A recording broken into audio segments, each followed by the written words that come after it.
At ayan nga mga mi, sa oras na ito ay nasa bus kami papuntang airport, pauwi na ng Pilipinas kasama kong dalawang batang makukulit na pabiyahe pauwi. Ayan nga yung kapatid ko kasama yung anak niya at mamaya nandiyan yung nanay ko, ginukuhanan ko siya ng video pero ayaw niya. Nahihiya naman daw siya pero panay naman ang selfie niya sa kanyang cellphone. Naku, ang dami-daming selfie sa cellphone niya. At ayan nga, ay nakarating na kami sa airport. So sabi ko sa kapatid ko ay kuhanan niya kami ng video habang kami naglalakad kasama ang nanay ko papunta sa taas upang kami ay mag-check-in na.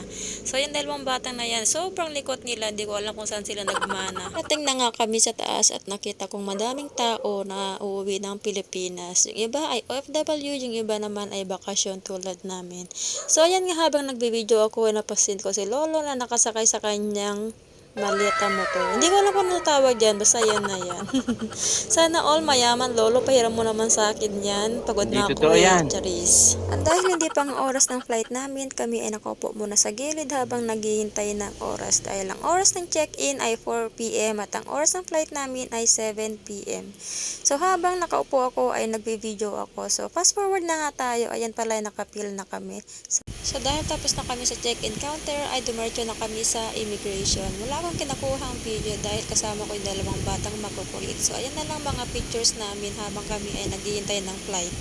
Ayan nga, ay habang nakaupo kami ay tanaw namin ang isang malaking eroplano. Habang nagpi-video ako ay dyan ko naman nakilala si ate na taga Santiago, Isabela. So nag-uusap kami dalawa kami. Kaso lang nakalimutan ko yung pangalan niya. Shoutout sa iyo ate, sana mapanood mo itong video na to. Charis. At yan nga, yung dalawang bata ay pinapakain ko na dahil akala ko ang oras ng flight namin ay 7:10. Ayun pala ay sobrang delay pala, umabot siya ng 4 hours sa paghihintay. So hanggang dito na lang po muna ang ating story video mga mi. Sa susunod na lang po ang karugtong pag may oras na naman po tayo. So mag-ingat po tayong lahat at salamat din sa panonood po ng video ko. Mwah!